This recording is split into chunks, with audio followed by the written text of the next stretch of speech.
Okay. Hello, once again, coming to you, the Alphabet Mafia. It is I, the King of Feathers, Zale Norsong, and my two lovely co-hosts, Callan the Apolitical Snake, and Twisty the Bunny Bun. Hello. So, obviously, real quick before we start into this, today our episode is Marked for Death, the history of the Pink Triangle and the LGBT community.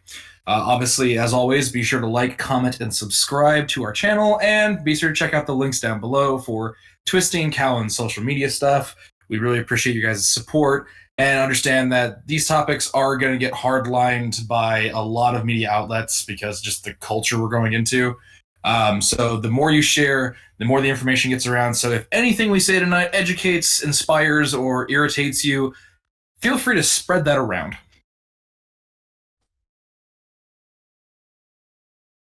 Amen.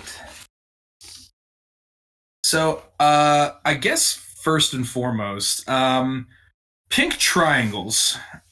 I've noticed them a lot popping back up in like popular culture, everything from like anime to in the show Euphoria, one of the characters has like a super pink triangle dress, to apparently Victoria's Secret ran a Pride or LGBTQ themed bra set in June that allegedly one of their designs was supposed to have a bra that was pink triangles.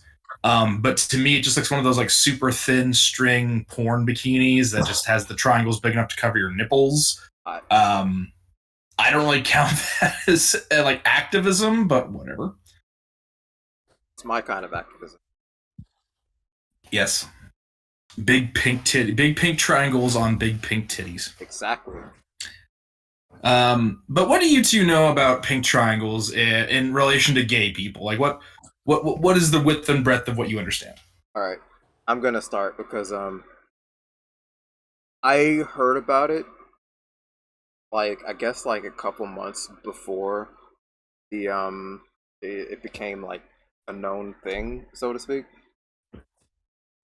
And this is about the only thing I know about it. From what I understand, the Nazis, like when they were like basically like holocausting and killing everybody that they don't like, they would mark the Jews. They would also mark the homosexuals with a pink triangle. I think they had it like on their like near their left shoulder or whatever. That's about as far as I know. And I only just heard about that by chance. What do you have, Callan? What do I know about the pink triangle? Yeah, because Twisting's got the Holocaust. You know anything else beyond that? That it was used to mark gay prisoners during the Holocaust, and it was subsequently later picked up by some activist groups, and that's what I know. Yeah, so that's pretty much the primer for this. Yeah, ironically enough, in a history podcast, I don't know other episodes, I'm always like, here's the thing that happened in the 1960s, but first we gotta go back to the 1800s. No, yeah, the pink triangles basically started with the Nazi Holocaust, and they fundamentally would be used later on as a form of self-identity with the gay movements. And kind of a controversial topic, this is actually where we see one of the rare examples of a symbol starting off from a position of hate and moving into a point of reclamation. And I thought it was kind of interesting because not only because right now there's a lot of stuff surrounding what kind of happened to the gay Jews or gay people in the Holocaust and what's happening now in a lot of states, but also the point of reclamation. I know referring to us as the queer community outside academia is kind of like controversial because a lot of people still see it as a slur, and there's another group of people that have been like, oh no, we've reclaimed it now. So it's one of those things like the pink triangles, and then for the people of color community, the black community, the N-word, I would say, are the only two hate symbols that have fundamentally been reclaimed by their own people. So I kind of wanted to talk about this one up because this is one of those big moments that we touched on with the AIDS priming episode, and I kind of want to go more in depth. But yeah, you both were spot on. The pink triangle was used originally to denote homosexuals, sex offenders, and other sexual deviants in the Holocaust during Nazi Germany. It was used throughout the concentration camps to identify homosexuals, sex offenders, rapists, zoophiles, pedophiles, sexual deviants, which could be anything from BDSM to bridge line fetishists, spanking, being peed on, stuff like that.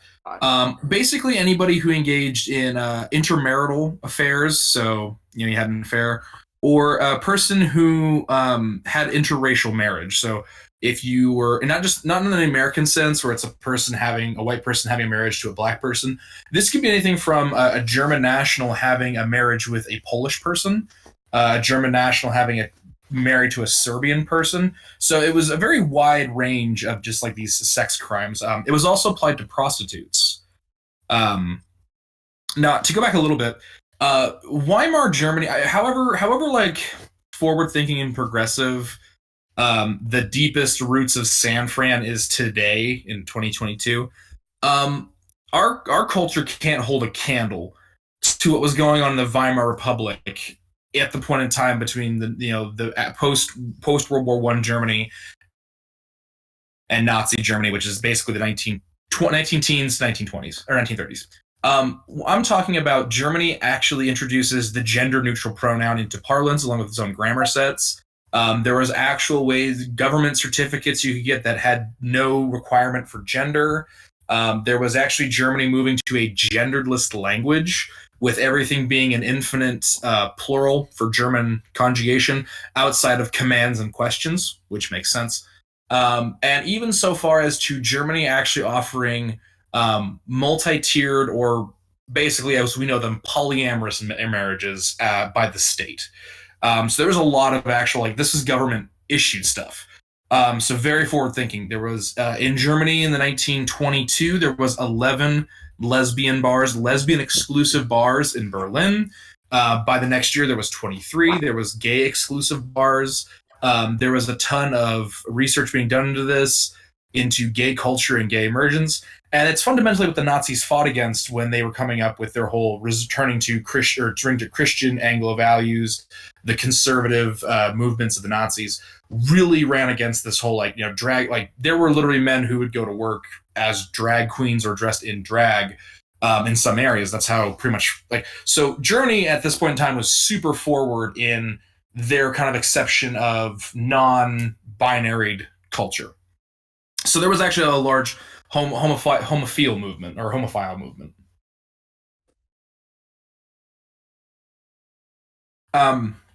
But now, so from whence the triangle came? Why would Germany choose a triangle? Well, when Germany started passing out badges for the Jews, the Star of David, I think we've all drawn in our textbook, it's just one triangle one way and another triangle inverted and then superimposed on top of it. And then they'd write Jude, J-U-D-E, or Jud. And that was basically how the Germans were denoting Jews when they started actually persecuting people. And then to make these badges, they would have a company that just made two yellow triangles and then stitched them together because it saved money. When the Nazis decided to start persecuting other groups of people, they basically just decided to dye the triangles different colors to save money. What? That's it? Yeah. The reason the Nazis used a triangle to denote people is because at the time it was a cost-saving venture. Okay, that's Okay, that's funny. Right. Go figure. On top of being racist and homophobic, the Nazis are also stingy. But it does make a lot of sense. Instead of getting, and also, by the way, this wasn't even a different fabric. This was the same fabric. They just dyed at the end of the day, so that's always fun. But there was actually a pretty interesting system to be applied to it. And up until about the 1970s, there really wasn't any information on gay people being in the Holocaust. It was almost exclusively left out of discussions and discourse and reports, except for at the highest levels of at least the American and the British governments. I'm actually going to share my screen here, and you can see two of our sources here. Boy. Yes, I want to share my Google. There we go. Yay, loading! Right? Yay, loading. So the Nazis actually had a pretty intricate form for how they would do this type of organizational content. So, come on, bring it up here. So, in German, the pink triangle is said Rosa Winkel, which actually leads to a really funny joke about how when Americans read the book Rip Van Winkle, it actually means something totally different in Germany, but yeah, that's not here or there. But pretty much almost all homosexuals would have been moved to Dachau. Dachau was the pretty much exclusive spot for homosexuals in the camps. And as soon as this loads up. Thank God for editing, right? Yeah. I don't live stream this stuff.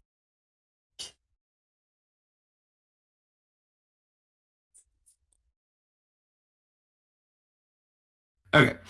So first time we're actually... can you all see the screen? No, I'm blind. I'm just kidding. Okay. So this guy right here, this is the book that I purchased a while back. This is not my copy. My copy is in actually a lot worse condition because I had it back when I was like 16. But it's called The Men with the Pink Triangle, or Das Mann ist doch einen rosa Winkel. And it's by Heniz Heger, who is the first guy to come out and speak on life, death, and truth of the homosexual prisoners of the Nazi concentration camps. Another one that actually was pretty infamous came out in the 90s, as soon as it pops up here, called The Pink Swastika. And this was another book that kind of backed up stuff. It had diary entries, not only from the surviving members of the Holocaust, but also from people who survived the Republic of Germany and the divide with West Berlin and East Berlin. Because as gay people, when they were liberated from the concentration camps, many people's sentences were commuted. Prisoners of war would have their sentences commuted. Rapists or murderers would actually have their sentences commuted because the Nazi government was no longer considered legitimate. Therefore, crimes under them wasn't legitimate. But gay people actually had to continue out their sentence. And in the Republic of Germany, in the post-World War II years, they were actually kept in prisons. Mm-hmm. And this pink swastika is famous. Yeah, homosexuality in the Nazi Party. So this actually talked about some of the Nazis who were gay and gay people who joined the Nazi Party to hide the fact they were gay to avoid getting put in these camps. Of course, most of them were found out pretty quick.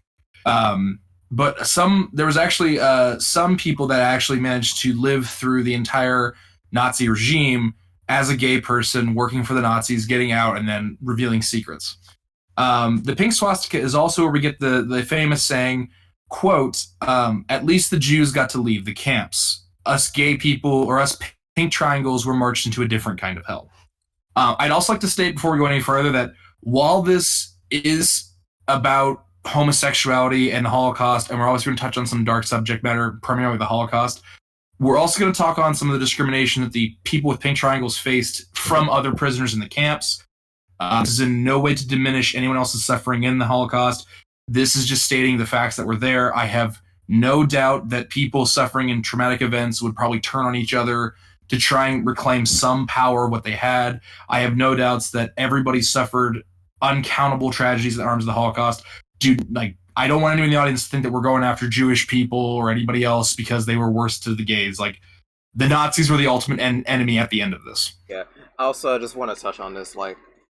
People should expect this kind of behavior from all forms of minority groups. When minority groups are being discriminated against, oftentimes, it always happens. They always just turn on each other to get, to climb the ladder. Basically, it never fails. There's always a Blair White. Yep. There is always a Blair White, but even more so, it's kind of the system of your oppressor is to keep the marginalized groups fighting amongst themselves, so they never recognize the true enemy. And now that isn't to say that this didn't happen. There was numerous rebellions that would happen throughout the Nazi concentration camps, many of them taking place with gay prisoners. And obviously, if all the people in a camp decide to get together and attack the Nazis and then don't leave anybody behind, even if they kind of treat you like shit afterwards, they still at one point in time fundamentally knew that you were part of them. And that's kind of the interesting thing, too, is that when you hear about these the outbreaks from the Nazi camps, you never actually hear about how, we broke out of the Nazi camps, but we left the Jews, or, we left the Romas, or, we left the pink triangles. Everybody got out. What happened afterwards was obviously. Also, because we were talking about the Holocaust and a lot of these books are older, I will not be using the G slur to describe Romas. I'll be using the term Roma. I altered that in my quotes, so I'm not going to use the G slur because even if I'm quoting, I don't feel comfortable using it. So, But what we see here is a perfect example of what Twisting was talking about with a badge on the left-hand side. So the striped pajamas obviously came as a standard, and then you'd have this little patch sewn on later. And we see here it's a red triangle, which is to simulate it's a political prisoner or a communist. This bar over top of it was to symbolize that the person was of some political dissent or some political dissident, that they were actually a part of a political party before they came in. And then this number, 98288, Germans don't use commas, they use periods to denote thousands. So this is prisoner 98,288. Now, this is in stark contrast to how the Jews would have it the Jews would have the Star of David pinned to their shirts at all times. And the pink triangles for the homosexuals would be much larger. It would be probably about the size of an iPhone, and it would be pinned directly onto the jacket. So this is a very relatively small one, and at 98,000, this is probably one of the first batch of people in the camps at Dachau, because Dachau's numbers I think started about 60,000, and you figure 20,000. So this guy's probably first or second batch of prisoners in Dachau as a communist, which is originally what Dachau was filled with. Okay. Probably didn't make so it here, either. Go ahead. So probably didn't make it either. I'm not sure if he did. If there's a database that some people have shared what their numbers were. I checked into it. I couldn't find. Well, first I found 98,288. The problem is I found 3 98,288s because they would reuse numbers and they lied about their numbering system. So losers. Like you could have 98,288 in like 6 different camps because there was no uniform system for checking this stuff. So it's possible he survived. At this point in time, he'd be really, really old, so he probably is dead just of natural causes, if not by the Nazis. But I apologize for this being in German. I'll translate as best I can. But so this is the patch system for organizing. So we can see here on this down below at the very bottom. I'll try to zoom in. This guy's jacket is, if we were to put this true to scale, that red triangle as its own separate patch would be a thing towards the middle section of the war, 1943, 1944. The pink triangle itself would be much bigger than this if it was true to scale. On the minimum, the pink triangles would be about that big. And on the leg here, also a mid-war thing. Towards the end of the war, you would just be getting, if you got a patch, you got a patch. Gay people, Jews, and communists were required, and POWs were the only groups that were pretty much required to have patches throughout the entire war. General prisoners or deserters would just get striped pajamas because they were running out of materials. But yeah, this is how we can. This is really the mid-war period. So for Holocaust really starts in 1935. By 1937, we've switched out of what we saw earlier with the stitching badge and number, and we've moved on to tattoos and reusing uniforms, which will become a question in a little bit. So up here we have our color system. So red or rot would be political prisoner or communist, that is politisch or politisch. Beförderungsverbeschaffen, which is green, would be a criminal or a thief. Verbarkt is like, it's an old German term for snatcher, and then Berufs is criminal. Blue for emigrant, pretty obvious. Now, this would not only just be immigrants, people who left Germany, it would also include people who were from non-German nationality that moved into Germany during the Weimar period. Very good. What'd you say, Twisting? I just said very good sarcastically. Oh, yeah. Oh, it gets worse. So purple, Bibelforsaker. So in German, this means Bible forsaker or false prophet, but it was actually deployed against Jehovah's Witnesses originally, and then later religious outcasts. So people with different sects of Christianity, Baptists, typically a big one. A few Mormons, actually, because Mormonism did actually have some of a foothold in Europe. So basically Bible forsaker or false prophet or apostle, stuff like that. Look, I'm not gonna say they didn't deserve it, but that's kind of The Jehovah's Witnesses. We all know how Catholics love Jehovah's Witnesses. Totally doesn't make a fundamental and existential threat to the Catholic faith. Pink here, homosexuals, gay people, sex crimes, zoophile, stuff like that. Arbeitsschaureich, which is, to me, it's black, although I've been told it's brown. Black. It is black? Okay, I'm colorblind. So this would be anti-socials, and by anti-socials, they mean anybody who's not a Nazi. So there was 8 major political groups in Germany. The Nazis started their rise as the 8th or 9th political group. They had like 8% of the vote when they started. By the time they rose to power, they held, in an agreement, 13% of the vote when they became a major political party, and by the Beer Hall Putsch, Hitler held 23%. By the time the Nazis take power, they hold about 25 to 33% of the voting support in Germany across 8 different political groups. So a huge amount of political power. And that's basically 1 in 3 Germans supported the Nazi party. So when it says anti-socials, or basically it's people against the Reich, Arbeitsschau, this one is a different style of black. This would be applied later on. That was to symbolize a non-religious group not representing Jews. So that's Muslims, that's Orthodox Christians, that's pagans. Pagans would receive the black triangle. Absichen für Rückfragig. This is to symbolize that you were in a political group. So not just that because obviously there was people that lived in communist districts or had communist ideals. The line above symbolized specifically that the person was a member of a political organization, or that they were like some sort of higher up in the church or the group. They could be this could be a preacher. This could be a political leader or group leader. This could even be a college professor who supported those ideals in Weimar. Strafkampf, this basically denoted whether or not they were a German citizen or a German national.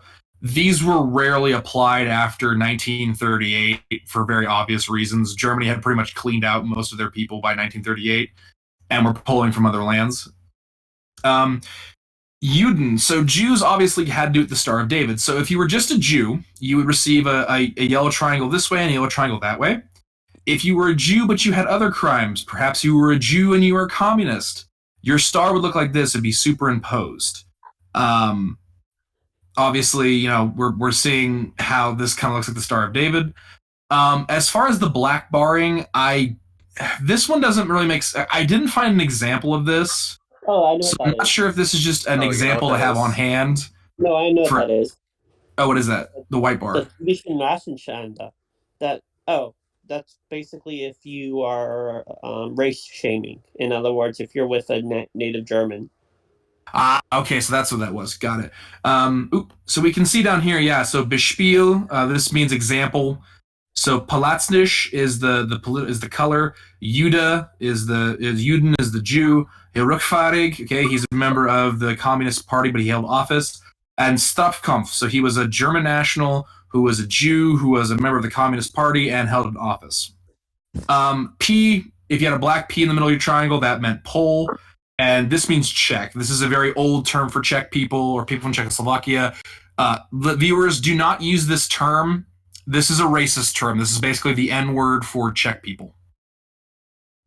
Oh, cool. Which is why I'm not teaching you how to pronounce it. Now, twisting, remember how we talked about black Germans? Oh, yeah, because those did exist. Yeah, you'll notice there isn't really a system for labeling black Germans on this lovely Kanetzen für Schutzkampflinge. Yeah, I was wondering when we were going to get to that, and then you got done with all the colors. I was like, okay, I guess there isn't one. Yeah, so black people didn't get patches, and the logic of the Nazis was, well, it's kind of hard to miss them, isn't it?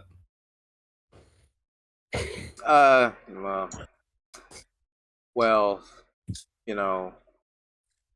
yeah. Even the Nazis were just like, yeah, it's kind of hard for black people to hide the fact they're black, so we're kind of just wasting time with that one, aren't we? Again, Nazis are stingy bastards. Even though, well, Yeah, if there was an interracial person, they would probably sniff that one out too. That would be Yeah, Canada. yeah, interracial people were actually, in a lot of cases, forced out or killed long before the Nazis actually started the concentration camps, because the Nazis were extremely politically violent before they took power, and even more so afterwards. So many mixed race people were obviously suffering long before they ever got to the camps. But when they did get to the camps, yeah, they were pretty much, that was a day one thing. But now we have our kind of our guide here. Let's talk about specifically the pink triangle. So the pink triangles of the gays, which looked like this. As soon as it loads up. All right, so this is a better example. This is actually a person who cut his out. This is one of the early form models. And we can see here the Nazi Reich symbol. So this is actually a person who was wearing it before they went to the camps.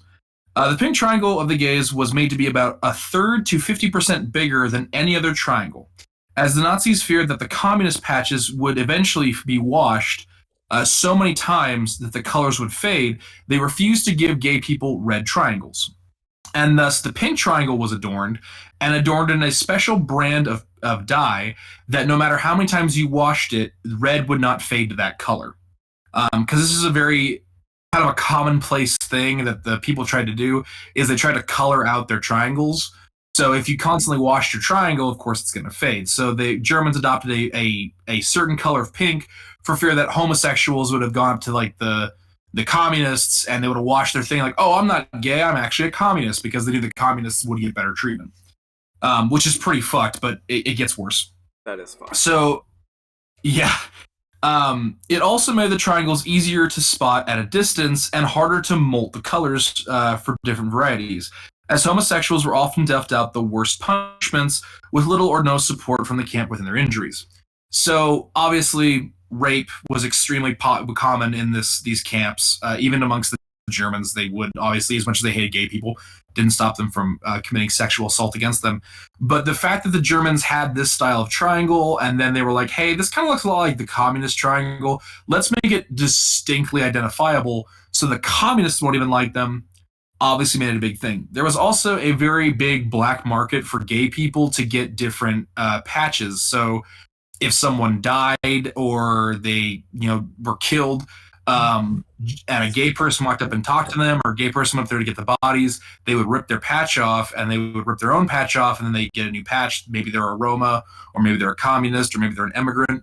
And of course, it's kind of a problem. So by making a big triangle on a different side of your body, if you try to rip it off, it'd be more obvious, and also prevent Jews from hiding the patch job so easily. Jews were also not allowed. Jews also were handling dead bodies more frequently than most, so they were kind of in a good position to do that, which obviously didn't work well for the Nazis. All right, I'm gonna kill my screen here because we can come back to that one later. Don't kill your screen, no. Okay. Right. Okay, so here's some quotes actually from Heniz Heger's book and a couple other eyewitnesses of the gay people in the camps. So, quote, Jews, homosexuals, and Roma, the yellow, the pink, and the brown, were the prisoners who suffered the most frequent, most beaten, and most severely tortured by the SS and the capos being the camp guards. But the lowest of the low of this scum were we, the men with the pink triangles. And that's the opening page of Heniz Heger's 1994. I have the 1994 publication of the book because when the book was originally published in 1973, we had to wait until 1994 to get an American translated publication. Cool. This is why you should learn German. Yeah, right. Hey, if you speak English, you're already halfway there. Pretty much.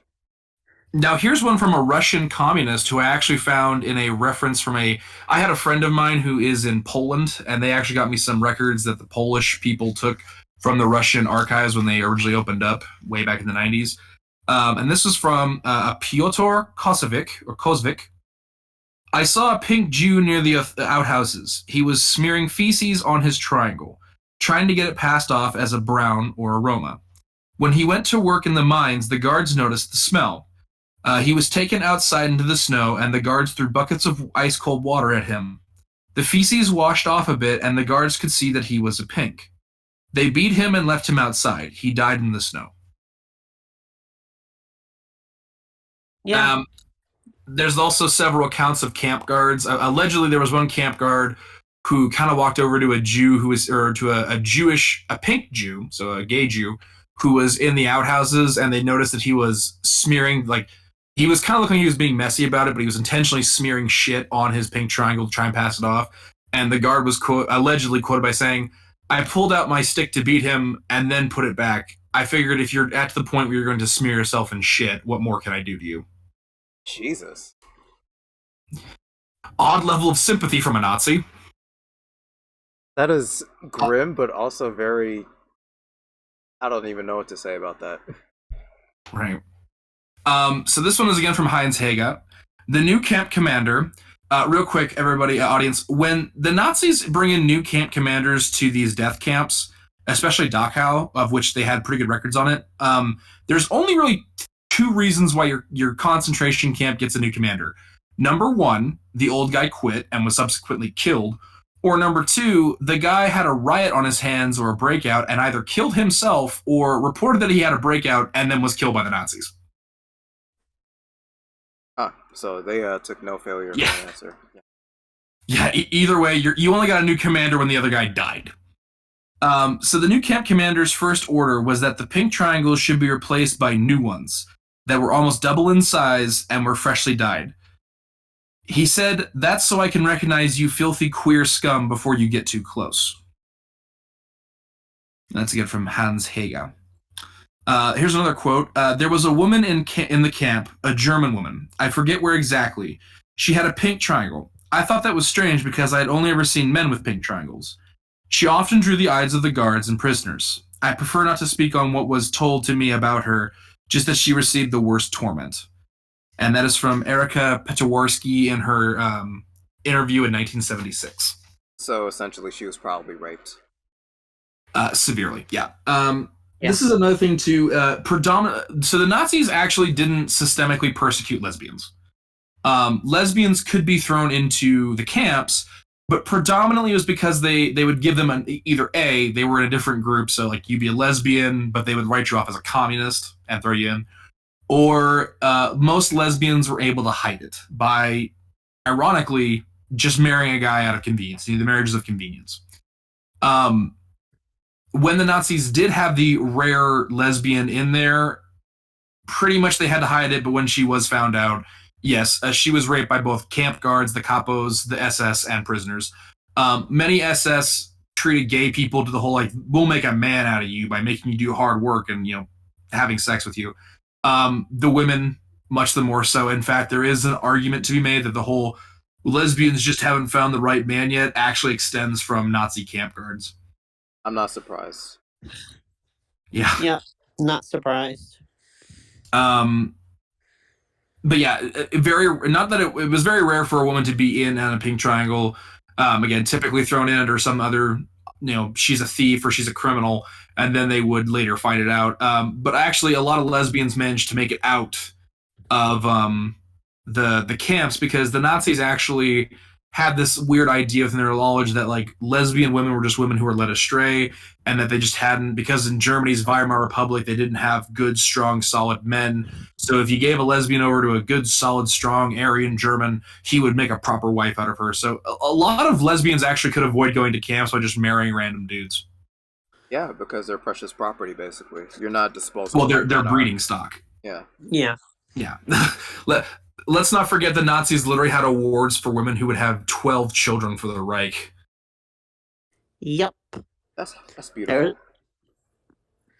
Yeah, it was like it's like the cross of the motherhood, and it was like if you had five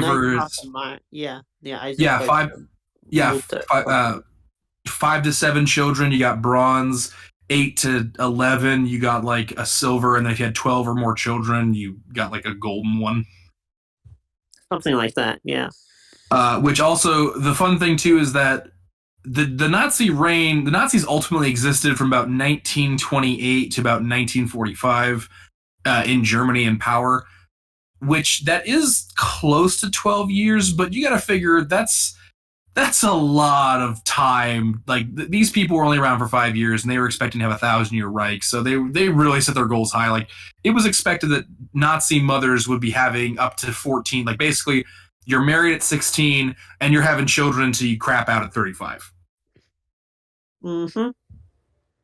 Like yeah, it's they really were like the Duggars. Were like we're just gonna breed out the entire world. Yes. Which was kind of the point behind why they invaded the Soviet Union to begin with. Yeah. Lebensraum. Because and General von Holst. Yes, and I do have a video on that on my channel about what happened to gay people in America when they got out of the camps. Go check that out on my link in the down there part. So many gay men, when they were liberated, would be required to finish out their sentences in Poland, Czechoslovakia, and Austrian prisons, of course, the Republic of Germany as well. They were not entitled to reparations from any government. In fact, the pink triangles were not entitled to reparations from the German government until about 1992.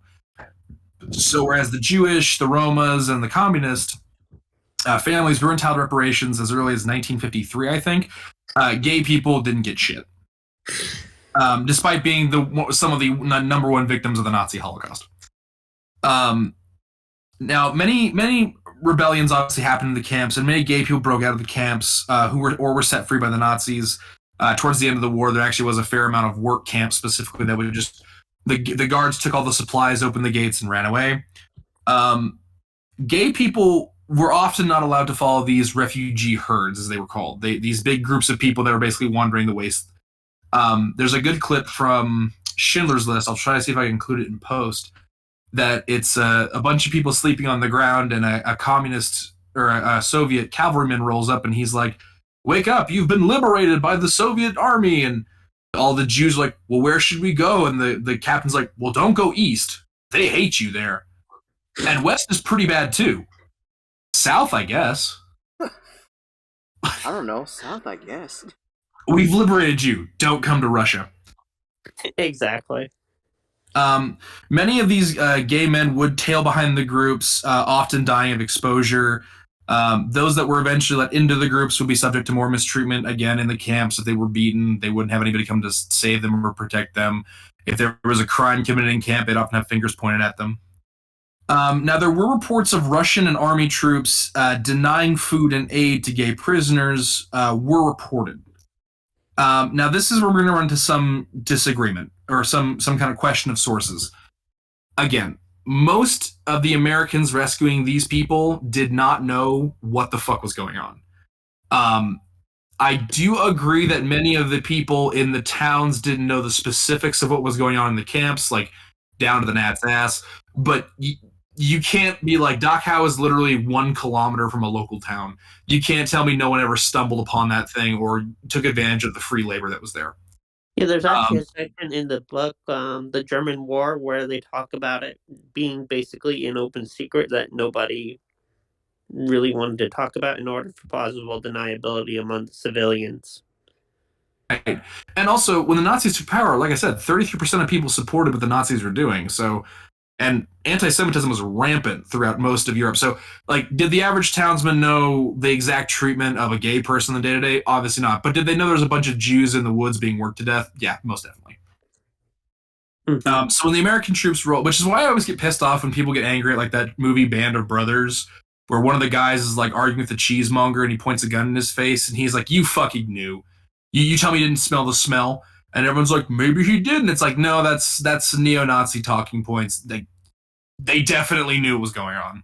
Yeah, and in the German war, like, they bring up specific examples. Like, one of the common jokes around that point was a kid would drop some soap in the bathroom, and they would say, "Oh, well, it must be one of Hitler's Jews," or something like that.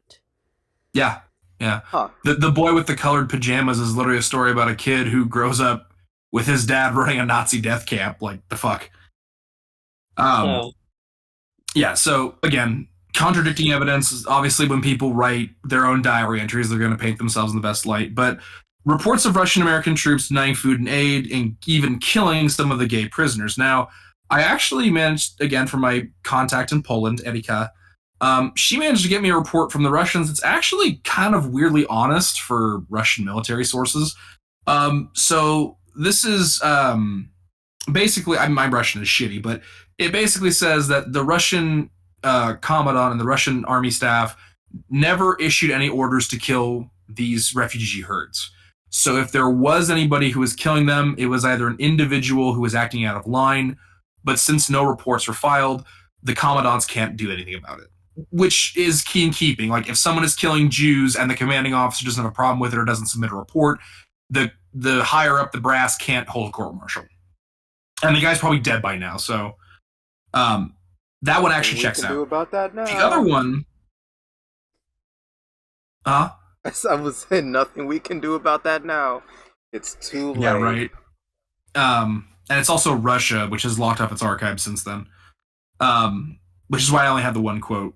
But it's still pretty telling. The Russian army is like, yeah, I mean, that might have happened, but like, we don't have any reports, so we don't even know who the guy was to go track him down. It's like, all right. Shit out of luck. Americans also have these reports. Now, we actually have a quote from one of the Americans in a report that was used in several books. And this is from a Captain Adolf Mertz. Quote, "We didn't know what we were seeing at first. We didn't have enough food or medical supplies for them all. We barely had any way to communicate with half of them. If people went without food, it was because we ran out of food. The village had little to spare. We were stretched thin as it was. We did the best we could with what we have, but one has to prioritize. Children and women and able-bodied men first. Then those who come next. If they can't function on their own, if we ran out of food, we ran out of food, regardless of who it was." Captain Adolf Mertz of the 3rd Armored Battalion. Here's the problem. The 3rd Armored Battalion never liberated Dachau. Oh. No armored battalion ever liberated Dachau. No army support group that moved in with logistics to Dachau was ever part of the 3rd Armored Battalion. And for the life of me, I can't find a Captain Adolf Mertz in any military database. Oh. He's a ghost. Well, one of 3 things comes to mind. Number 1, the guy's name was Adolf Mertz, and he changed his name after the war. And the government just put that name down, but didn't do like a formerly Adolf Mertz. That's option 1, also the least likely. Option number 2, whoever filed this report filed it afterwards and just slapped a name onto it because they didn't want to have this attached to any actual person. This was in the 1960s, so if there was a guy or someone hits at that report, they probably got lost in transmission and then just had to put a name to a face. Also very unlikely. Number 3, the government made up a person and hoped nobody would check. That sounds like their personality type. I like the last option. It's also the most likely. Yeah, that's their personality type. That's their brand, even. Right. Now, if someone here knows who Adolf Mertz is, or knows a Captain Adolf Mertz in the 3rd Armored Battalion, or someone who got his paperwork mixed up and wants to quote me on a source, I'd be happy to say that. I don't recant what I'm saying. But as of right now, I can't find Adolf Mertz in any World War II Army database, and they kept information on who was a captain. So I gotta say, it looks like the government literally just made someone up to cover their ass. Fortunately, that kind of takes us to the end of the Holocaust. Unfortunately, now we have to go into the period. That's between 1946 and 1986. And people who wore the pink triangles would be returned to America if they were American citizens, or if they were basically political refugees. This is primarily Jews. They could be subject to constant conversion camps, religious conversion camps of their own. They could be subject to religious mistreatment or invasive pseudoscientific experiments, including electroshock therapy, chemical treatments, and religious indoctrination. This is to say that a gay Jew could be put into a Baptist conversion camp, which would basically just be a big open tent revival where someone yells at you all day.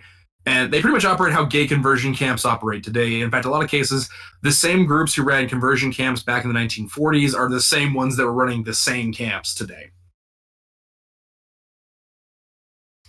In Britain, gay Holocaust survivors would have to register as sex offenders and make regular appointments with state workers, as well as being subject to chemical therapies and castration.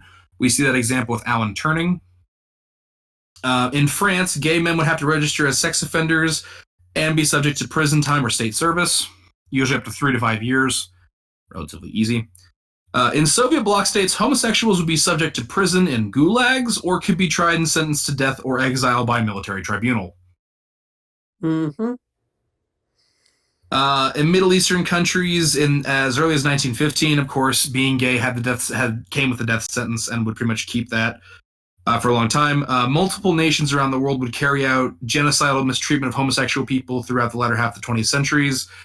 Even after seeing how these gay people were treated, it was just never publicized. So it was, and honestly, most of these governments did not like gay people to begin with. So, with the most recent documentations of groups carrying out extermination campaigns being as recent as this year with 2022, recently Afghanistan, currently being held by the Taliban, reinstated that homosexuality would be a death sentence, and we're probably going to be seeing a lot of people who were able to be gay under the American occupation now being basically turned out by their neighbors and living space people.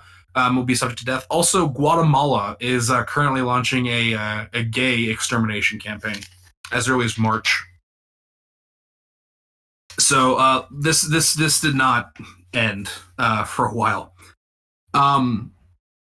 But in Germany, after the camps were liberated, the Federal Republic of Germany would force homosexuals to be imprisoned and would keep homosexuality as a crime until 1969.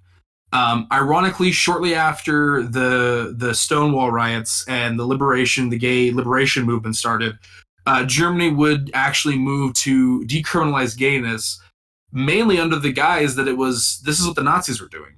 And Germany's trying to turn over a new leaf and show that it's a more progressive nation. And being gay was fine in Weimar until the Nazis came to power. So by perpetuating this crime on gay people, you're basically perpetuating the Nazis' legacy, was how it was pitched. Ironic that America's Stonewall movement was really the point that moved people to kind of see that, like, oh yeah, if we keep this up, it's going to push back. See, black people are too powerful. You can't stop us now. Right. Well, the Germans kind of made black people hard to find in their nation, so they kind of had to borrow some of ours. Hey, we did it overseas. Yeah. In the 1970s, though, the North American, European, and Australian queer liberation advocates basically really started to take that speech that was given and really start to kind of drive hard with it. Like, yeah, if you're criminalizing gay people, you're upholding a Nazi legacy. And in 1972, the gay Holocaust survivor Heniz Heger would publish his memoirs Die Männer mit dem rosa Winkel, the men with the pink triangle, with a greater American publication book tour in 1994 at the height of the AIDS epidemic, which we talked about earlier. So, lovely. In 1973, the gay German liberation group, known as Homosexual Action Westberlin, issued a call. Real quick, I have to translate this from German to English in a lot of cases. The problem is that German has changed since the 1990s and definitely since the 1940s. So, like, old German's hard to do because old Germans have weird grammar. In 1973, a gay German liberation group, the Homosexual Action of West Berlin, issued a call for a memorial where men would wear pink triangles in a march to remember the past victims and to protest current discrimination around the world. The memorial was paid for by government funds and was actually dedicated, and they admitted there was gay people in the Holocaust. Which would, well, when we do our Larry Kramer and Act Up in the Fight for Life, that memorial will be a big part of that movement as well. In the 1975 movie, The Rocky Horror Picture Show, which we will eventually do a review on, Dr. Frankenfurter, played by Tim Curry, wears a pink triangle in many of his outfits as a transsexual trans person. The triangle was added at Tim Curry's behest. Yeah, that's always kind of cool. In 1976, a German documentary team would make a film honoring gay Holocaust victims called Rosa Winkel, das ist doch dann schon lange vorbei, which means pink triangles, that was so long ago, in which they criticized a lot of people around the world, as well as in Germany, for basically saying that they shouldn't have to, worry about gay people in the Holocaust. It was so long ago. And throughout the entire documentary, they explained to people that World War II had only been over for about 30 years, which is basically one generation in 1975. Like, there were still there were people whose parents were Nazis that are now full grown.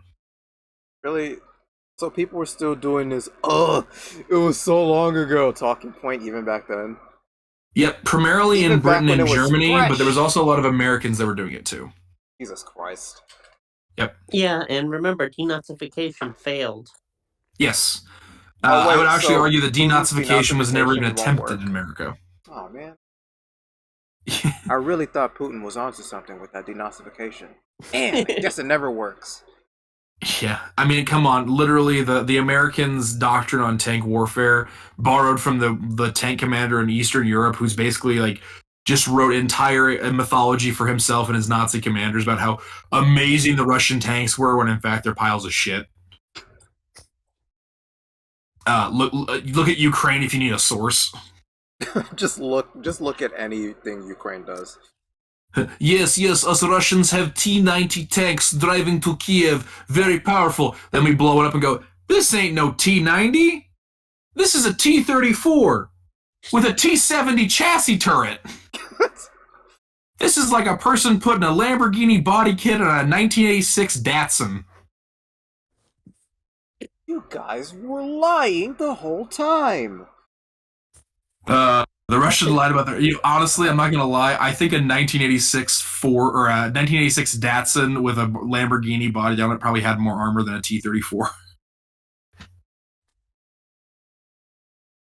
They break down about as often. The usage of the pink triangle, however, would become increasingly ubiquitous in America after the Nazi Holocaust in federal documents. Between 1957 and 1971, many people in these conversion camps and on medical documents would be marked with pink stamps on their paperwork. In Christian conversion camps, pink bars or literally pink triangles will be attached to clothing.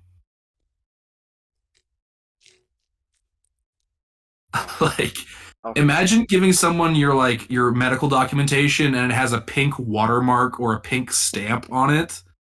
And then imagine getting out of a German Holocaust camp for being gay, wearing a pink triangle, becoming a refugee to America, going to a Christian conversion camp, and being forced to wear a pink triangle. There is no escape. Yeah, right. Thanks. I appreciate this, because I didn't already have this as one hellhole. In 1987, ACT UP in the Fight for Life, led by Larry Kramer, would take the symbol and use it that used to victimize gay people and use it as a rallying cry. The idea being that the pink triangle was worn as a symbol of gay people being systematically killed, and that the inaction surrounding AIDS was just more so. So his kind of argument was everybody who was a sexual deviant got grouped up as a pink triangle and sentenced to death. It was the mark of death. And that is what Larry Kramer argued when he was making addicts, women, trans people, and gay people all wear the pink triangle, is he said that we are marked for death. This is also in 1987 where the LGBTQ plus movement would actually truly be formed. This is where we're going to have lesbians and gays, the bisexuals, trans and theys, addicts, people of color, and everybody unified as one against the machine. And as Larry Kramer put it, it doesn't matter what color you are, who you love, or what you do in your life. They are going to kill us all the same. Very true. Changes were made to the design. Originally it was supposed to be a pink patch. Obviously, Larry Kramer and a couple other people thought it'd be kind of weird for people to wear literally the same mark that they had in the Nazi Holocaust, that it would actually be kind of demeaning to gay people in the group. And this caused a bit of infighting. And for once, it wasn't the Madison Society. The Madison Society actually thought it was a great idea to dress up as gay Holocaust survivors and march through town. Oh, they're very, very helpful. Thank you. Yeah, well, they never actually organized that march, so... I guess that sounds radical for the Madison Society. Well, this is 1987, so they had managed to get themselves together, because 1978 is when they basically stopped their constant infighting and actually get their shit in a group. But however, again, they didn't really like Larry Kramer because they were constantly they were like the oh, just vote harder, guys. You know, we need to work with the group. Oh no, we don't want to have trans people in our movements. That was another big thing with the Act Up in the Fight for Life that they really didn't like Larry Kramer on. Is the Madison Society was not supportive of trans women being considered part of the gay community, or trans people, or addicts. Because like, well, straight people can be addicts. It's like, yes, but the AIDS epidemic doesn't give a shit. Exactly. So basically, when they couldn't come up with patches or watermarks, the pink triangle was put onto a plain black T-shirt, the black symbolizing the death sentence of being attacked by AIDS, the pink triangle being doubled in size to double the size of the largest patch ever documented. So when we look at the pink triangle on a Act Up in the Fight for Life shirt, that's double the size of the largest pink patch ever documented on the Jewish uniforms. Would just give you a sense of how big those patches eventually got. The triangle was also reversed or reorientated to symbolize how the gay community was taking a symbol of hatred and extinction and exclusion and returning it to a symbol of hope and salvation. Thus, the caption, "Silence equal death," was used. The more people who talked about AIDS and the more people who talked about gay liberation and being gay, the greater the chance at life that they would have. That if everyone keeps talking about us, at least they're having the dialogue. And that by reorientating this symbol from pointing down to pointing up, we're retaking our lives. Now, kind of a thing too is you'll notice is most of the Act Up in the Fight for Life shirts. Let me see if I can pull this up when I get. Come on. Come. Do the thing. Come on, what are you doing? Come on, do the thing. Do the thing. Why are you not doing the thing? Show us the symbol of hatred. Yes. I love the symbol of hatred. I don't like the gay people at all. They are all awful. So Act Up in the Fight for Life's t-shirts, the triangle points up. Which is the symbol that would be on the Nazis. The later triangle would be something like this on the stream, which points down. So when you're in the Holocaust or you're doing Act Up in the Fight for Life, the symbol is up. Once the latter part of Act Up in the Fight for Life and the 1990s gay movement, a lot more gay people would have the triangle pointing down to symbolize how the symbol was reorientated to not only be about not be about hating on gays, but of gay people being identifiable in public. Go ahead and close that down. And exit screen sharing. Okay. So in the 1980s to 1990s, towards the end, or towards the middle to end of the AIDS epidemic, the pink triangle gained more and more ground, being a form of radical self-identification and identity, primarily among underground groups. But there was actually a couple of schools that to this day, when I did my episode on my main channel about school dress codes, there are a lot of schools that actually do not allow children, especially men, to wear black shirts with pink triangles on them. But I will wear a blue shirt with a pink triangle. Yeah. Gay punk shows, heavy metal, and grunge bands, as well would all use pink triangles, not only in their artwork or in their symbology and music videos, but also kind of use it to denote that they were supportive of gay people and of the AIDS movement. A lot of bars and businesses would actually subliminally hide a pink triangle in their forward marquees or around the opening to their businesses to denote it as a green zone for gay people or a safe space. This is a queer space. In 1993, historian Klaus Müller was the first to speak on the reclamation of the pink triangle as a symbol of gay self-identity after a 2-year university visit to America, and as an international symbol of gay unity, because he knew what the pink triangle meant, and he saw it around everywhere, and he was like, "What is this?" And people were explaining to him like, "Oh, this is how we denote gay people. This is how you know this is a safe place for gay people." And so 1993 was the first moment at which the gay triangle was officially denoted as being reclaimed, which it's only about 20 years ago or 30 years ago. And it's been used in contemporary era. There's some anime and manga coming out that uses it, although I will argue that some of the anime and manga put the pink triangle in very, very questionable positions. knowing Japan's history with the Nazis. But it has been used. Lil Nas X has used a pink triangle in several of his videos, as well as Active in the Fight for Life's children organizations actually still selling the T-shirts. You can still go out and buy them. But that's all I really have for this time. Oh, sorry.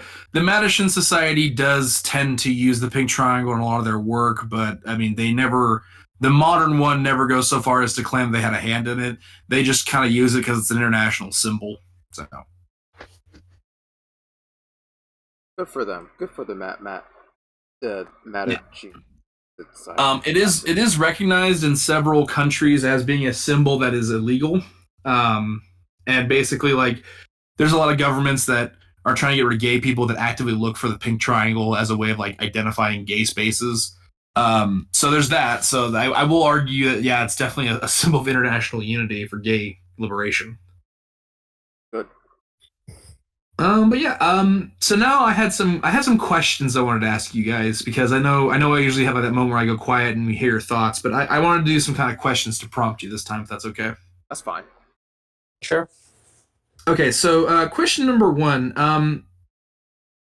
Do you think the pink triangle has been reclaimed from what you kind of learned tonight, what you kind of know? Sounds like it. Possibly, yeah. I mean, I'm not opposed to using it. Heck, me as an artist, I'd probably use it myself. Okay. I only ask because a lot of the arguments that I've heard about it came from like, well, technically the triangle shifted position, and technically each group had a different take on it, but it's like, a pink triangle is a pink triangle. It's unmistakable. It is a basic shape with the color. So, can you think of any other symbols that have kind of been reclaimed in this day and age, whether for better or for worse? Any other ones come to mind? Symbols. I know some Jews have reclaimed the triple echoes. Oh yeah, I didn't think about that. Really? I feel like if I did know it, my ADHD is like making a mental block, so I'm unable to like find that in the vault in the back of my brain. It's okay. I would say that the 3 arrows, the trident symbol. I mean, literally, that's what I was thinking of. Crap. Yeah. I my third eyeball was winking at you. Jesus, it's like you. I didn't find it. You pulled it out of the back of my head and you just brought it to the forefront. Thank you. I got you. Cousin. Anyway, yeah, literally my political org that I work with, it's an NGO called Trident. We actually based ourselves off of the 3 arrows that helped fight the Nazis. I think it's in the Iron Legion or the Iron Squadron. I think it's Iron Squadron. The Iron Legion's the Nazis. And then I would also argue that the rainbow has been reclaimed as like, because I know a lot of religious people argue like we had the rainbow first. I'm like, okay, well if the rainbow's yours, then it's officially the gay symbol now. Sorry, deal with it. Yeah, right. Taking it. But I'd also actually argue that like rainbows kind of existed as like a fun, kind of like happy kid thing. Like literally the Barney cartoon or the Barney show has like the kids singing about a rainbow, and now it's almost synonymous with gay and LGBTQ and the queer community, so much so that literal like Republicans are trying to write laws to get rainbows banned in schools. So sorry, there are queer kids. You're gonna have to deal with it. Yeah. Ironically enough, it's funny because like the lesson I learned from the Nazis is like democracy is utterly flawed if undemocratic people can get into it. Really? And it's like, what is the Republican Party if not an undemocratic system that's exploiting the failings of democracy? Another question I have is what do you think about, in terms of what we learned tonight, what do you think about Kansas demanding, and several other states, but Kansas is implementing it first, demanding that LGBTQ plus people have to register in a public database, much like they had to do in the post-World War II Nazi Germany. I don't like the way that sounds for Republicans and having any power, any capacity whatsoever. I hate that. Don't like it. Well, isn't it also funny that they were like, you can't make a database full of people who are vaccinated? It's like, but you can make a database against people who are gay. Also, doesn't that violate like something? It violates seven. It violates 7 different amendments, even after the Patriot Act is accounted for. So yeah, it's definitely tied up in court, but it's going to be tied up in court. But as long as it's in court, it gets to pass and be active in that state. So, and we know what the Supreme Court's probably going to say about it too. Yeah. Thank you, Clarence Thomas. I love you. My favorite Negro. Yeah, can Amy Conan Barrett put her empty head in the toilet and flush it till she passes out, please? Yes, please. The schoolyard bullies are a bit busy right now. Please. Can Biden actually grow a spine and actually just push some decent people into the Supreme Court? With the amount of Metamucil that man consumes, I'm amazed he hasn't calcified over into a living tooth. The best thing he did so far was the speech recently. Yeah. It's like even the Inflation Act was. I really need like a Dark Brandon act, like a legitimate Dark Brandon, like, you know, he needs to actually embrace that identity. Just be Dark Brandon. Yeah, he needs to embrace that little Sith part of him and just eliminate all his political opponents. I just see Kermit the Frog with the Sith robe on being like, you know what you must do, and then just have like Joe Biden Kermit going, I don't even know where I am, man. I don't even know where I am, man. Final question. What do you think about schools in the United States demanding all references to the pink triangles, homosexuality in the Holocaust, and pink triangles being displayed in school to be either punished or removed entirely from historical texts? I think the schools need to be removed from the historical text. Base? Yeah, there actually was in Texas, there was a kid who was painting a pink triangle, and I guess some mom saw it and freaked out, and the kid got like a 3-day detention, which I didn't even know you could give detention to 5th graders. So look, see, when you think about it like that, right? Now you can really say it has been completely reclaimed because right-leaning people are just terrified of it, seemingly. Like a fucking 5th grader knows what the hell. Like a 5th grader probably doesn't even really understand how to even draw a triangle properly. Like they're just doodling, and you're like, oh my god, he drew a pink triangle. He's one of them gay sleeper agents. Them goddamn gays. He's one of our gay child soldiers. Yes. One of our acolytes. Yeah. Dark Brandon. Gotta get them while they're young. Are you a jealous Catholic Church? Aha! They wish. Right. Well, that's all I have for tonight. Pretty decent episode. Any closing remarks from you guys? Remember to keep fighting. Yeah, remember to keep fighting, and just know that while what happened in Nazi Germany may be unlikely, it is not impossible.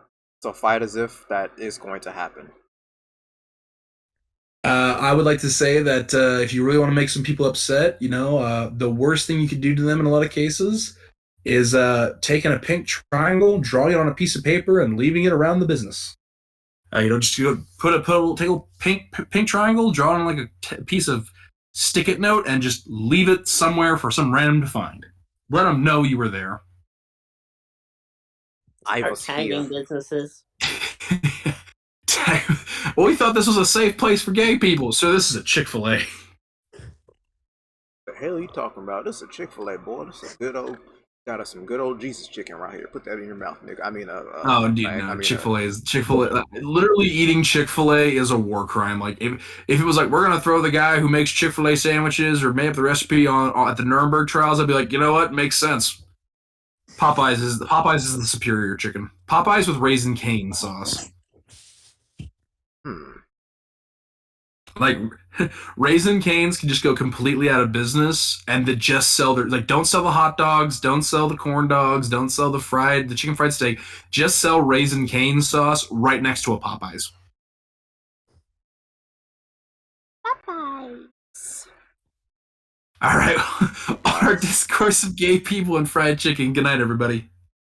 Amen. Good night.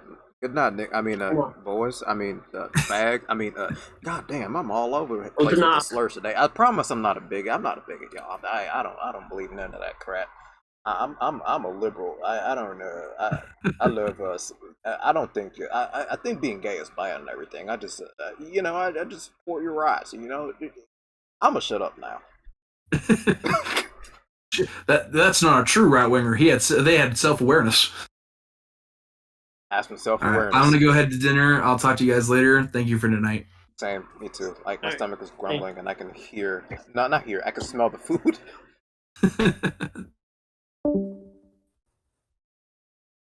Go to bed, Snake. I am. Good night. Good night.